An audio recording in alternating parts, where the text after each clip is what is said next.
Nag-lit nun eh.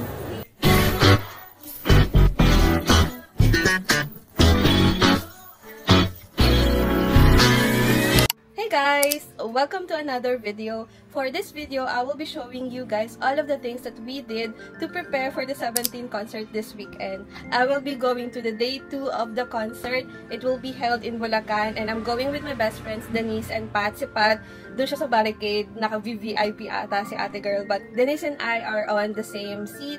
We are on standing, di pala seat, standing pala siya.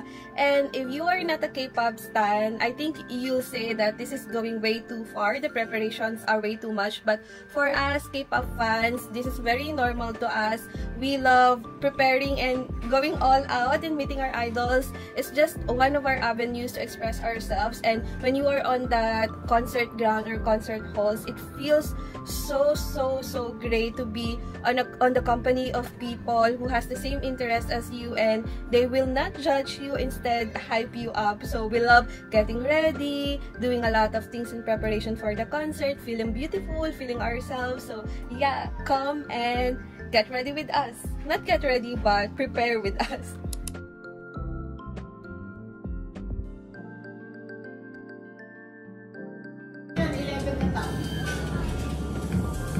Sayang, kulang 2 top.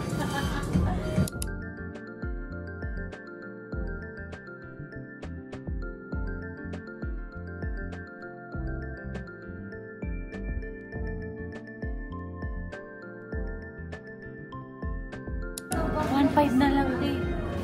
True? 1,595. From 2,495.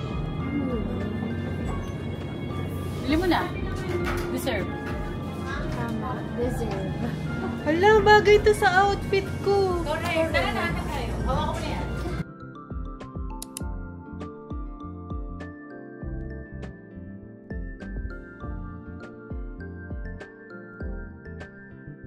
Hi guys, wala akong nabiling damit, pero may nabili ako sa Watson. Aray puta! May nabili ako sa Watson. Say hi! Hi! Bakit naman ayaw sa inyo, be? Wait lang. Baka ikaw lang hinahanap. Kaya nga eh. O, ayan. Niya na yung una. Say hi! Oh, see you. Wala kaming nabili na damit. Ito ko dyan, no? True. Iba yung cool. Kaya sana mailusot ko to. Dun ah. Kaya sana mailusot ko to. Good luck. Kumi break kasi wala kami nabiling damit. Thank you. Nabili lang namin sa Watson. Nabili lang namin ay tissue. At cooling spray, cooling wipes. Ben, nandito na pala sila eh. Ito na siya oh.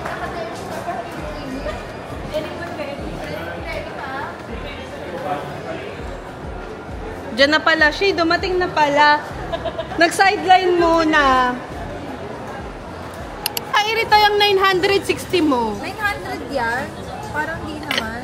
Ang nalaglag. Kaya pala sinusulit mo. Ay, hindi. Meron ko. Tama na.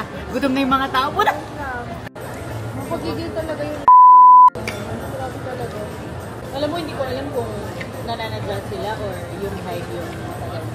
Hindi ko yan nanadjust sila. Ako, pinaka-ayaw nila yung second flight. Kung na lang po yung next time, pasa na lang sila sa iba. Kaso sila ata sa hype. Hindi kasi naka-blacklist ang Kasi dahil nga dun sa nangyari sa Philippines. Alam mo, hindi ko alam yun. Masaya-saya ko lang kasi sa ano nun eh. Si Ted. Tapos after, ang dami palang nangyari. Oo.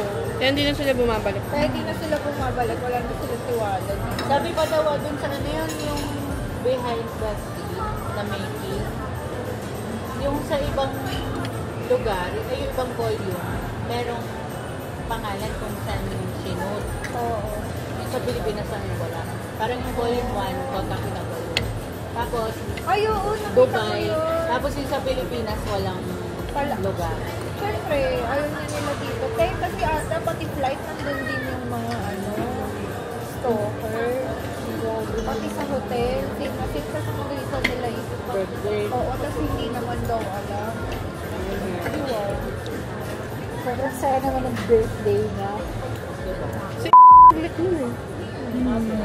Baka kilala niya. Nilik niya sa mga Kakilala friends niya, niya. oh. Tapos nung concert mismo, yung mga nauna sa queue, yung mga friends niya. Kasi hindi naman siya fan eh. Hindi na siya fan. Hindi siya masyadong fan ng mga hype. Welcome siya. Grabe yung treatment niya galing sa ano. Grabe. Hindi ko nga alam ba't kinuha sila ulit ng Bakit tingay lang? Feeling ko malaki yung bid nila. Baka. Gusto ko ano. Sino yun? The Seraphim naman. Pag nag-concert sila dito, Ay be, talaga. mag-VIP ako sa ano, Les Seraphim. Ako din. Grabe. Tapos na-crush ko yun. Love na love ko si ano yung Jennifer. Tanoorin mo yung Gen Tour sa ano, YouTube. Panood mo?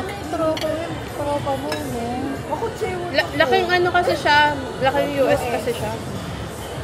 Chewo yun din ako. Ang cute niya.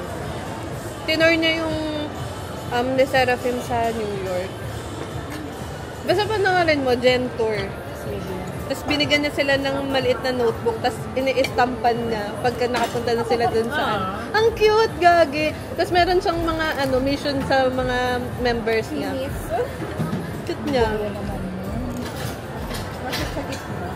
Tapos ang itatawag sa kanya dapat ay Princess Yunjin. Hindi ko pa napanood na tapos yun. Ang ganda. Nakakaano nga.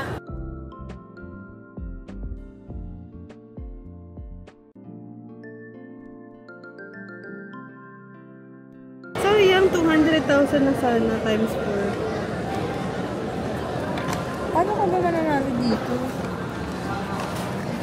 Pag may magka-same. Tatlo?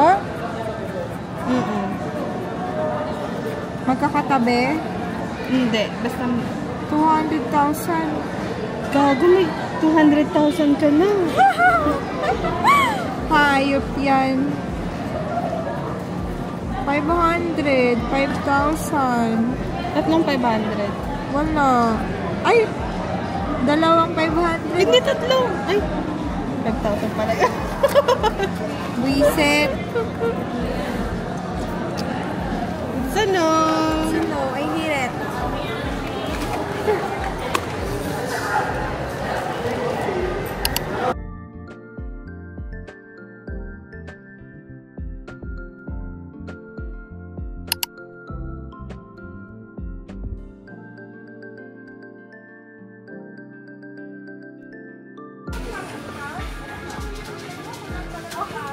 Eh, mula. Ayan, baka may nerds. Wala, May J lang yan. May J by nerds. Ba't galit ka? Tayo na, Ako pa iniikot ko yun. nagagalit dahil sa nerds. Ilabas niya yung nerds. Ayoko, gusto ko rin pag-picnic. Hi guys! So, hindi ko na kayo na-update. Yung last na update ko is nung isang araw pa ata yun. So, today, nasa mall ulit ako. Nandito ako sa Mega Mall to buy the shirt, blue shirt na nakita ko sa Uniqlo nung time na in-update ko kayo. Kasi I figured mas bagay siya dun sa butterfly top na susuotin ko. And also, bibili na din ako ng mga last minute na need namin. Like yung battery ng Karat Bong. Ano pa ba? Bibili pa kami ng extra na cooling pad kasi sobrang init daw sa stadium and sobrang haba ng pila for strapping. And yeah, I guess that would be all. Tsaka magpapamanicure ako para madikit ko na din yung nails ko. And bibili ako ng shirt ni Den na pinapasabay niya kasi nga need namin ng 1 to 2 shirts pampalit dahil sobrang init nga doon. Yung ticket namin is standing and ang haba ng pila daw talaga sa strapping. Sabi ng mga pumunta today. Today kasi yung first day ng concert. So yeah, I'll see you guys there.